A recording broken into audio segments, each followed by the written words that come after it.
Okay, we're ready to get sewing. We're going to start with the back. We're just going to put the back together. As I mentioned with this pattern, there in all Style Falcon patterns, there's always a seam in the back so that there's some subtle shaping that goes on here, and you can see how nicely this falls. It also helps with the drape in the back, that it's fitting really well on your shoulders and on your upper back. If you have forward shoulders, or if you have a slightly high round back like I do, like a lot of us do, especially when we get older, you'll find that the back will fit really beautifully because all of those different adjustments, as it were, are already taken into consideration. So the back is just a simple straight as you go down to put the two pieces together. All the pattern pieces have a 5/8 inch seam allowance, unless it states otherwise, but for this top, it's 5/8 of an inch the whole way. So if you have I'm going to use a serger to put this together. You can also use a sewing machine if you have, as long as it has a lightning stitch or a stretch stitch, or even just like a zigzag that you can make pretty long and pretty narrow. You can put it together also in a regular sewing machine. I'm going to use the serger here and put that first piece together.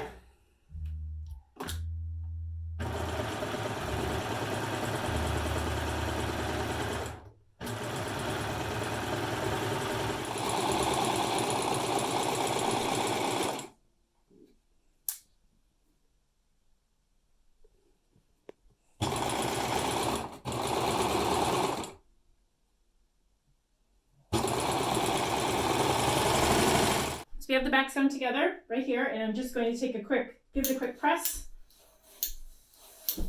I've just sewn them.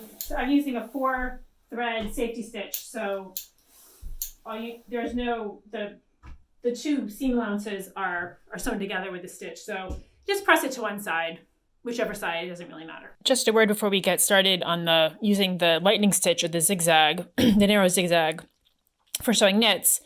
A couple of tips for me. My machine happens to have that stitch built in. It's stitch 11, and you can see that it's 1.9 millimeters long by 0.8 millimeters wide. That's a super tiny little stitch that's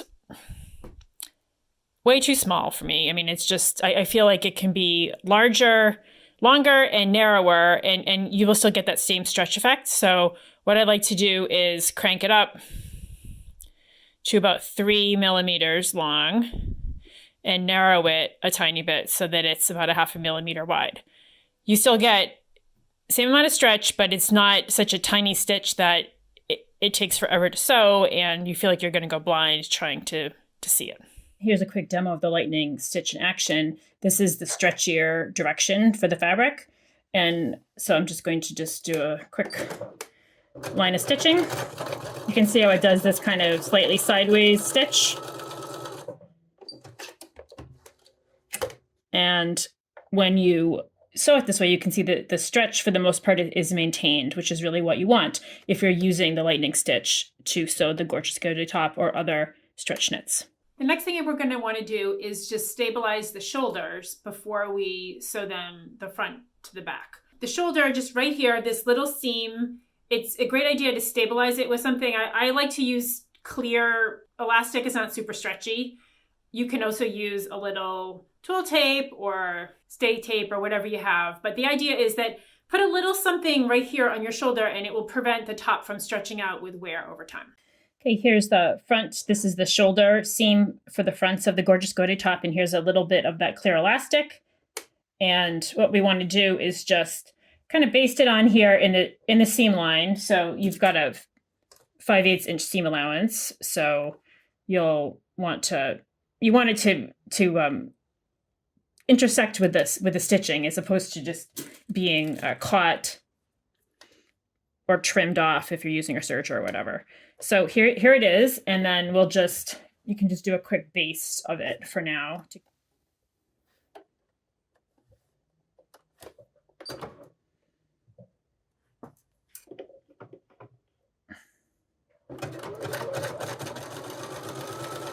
Just using the lightning stitch at the longest setting that it will do, just to baste that in place on the wrong side of the shoulder seam for the fronts.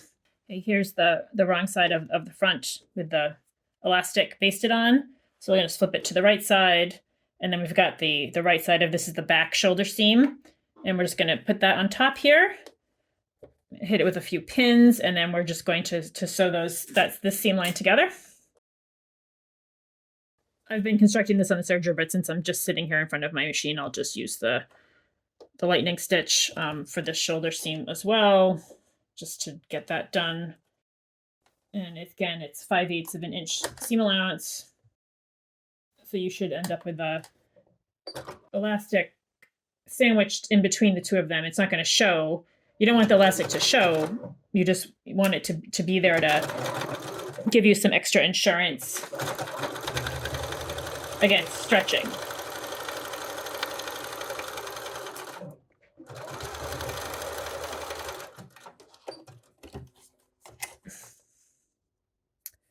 Okay, here we go. Here's that shoulder seam with you can see here's the wrong side with the elastic nicely in there. And from the right side, it doesn't show.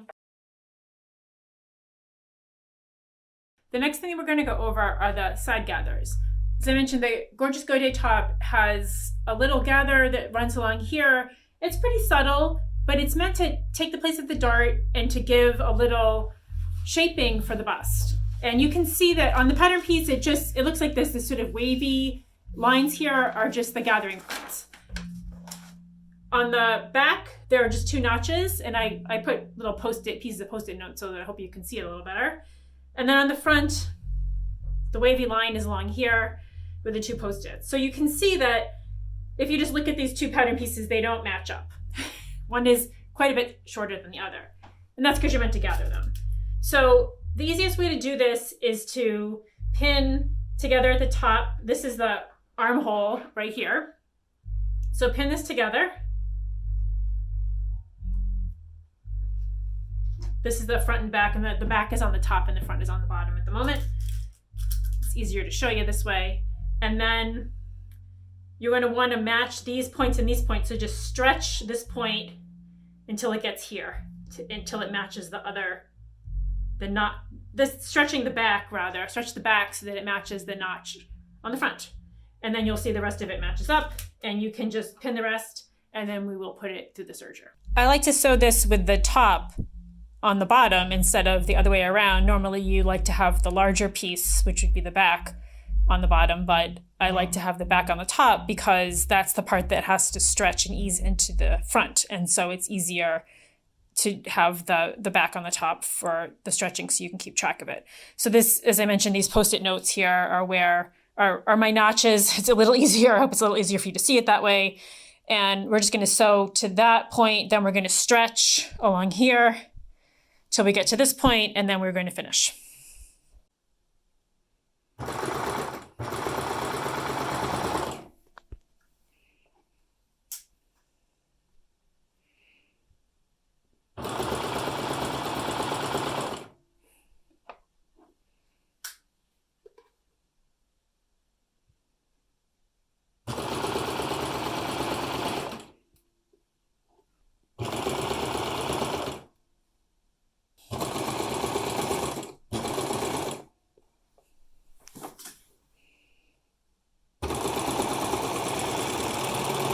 Okay, so I've got the sides on now, and I've got it here on Ruby, our friend the Dress Forum, just so you can see how the draping is starting to take place.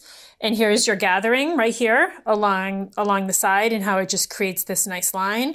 And then also in the back, you can see how the shaping is starting to take place, which is pretty exciting. So now we're going to go on to putting on the godets, which is really the only tricky part of doing this, putting this top together, and I'm going to show you exactly how to do it.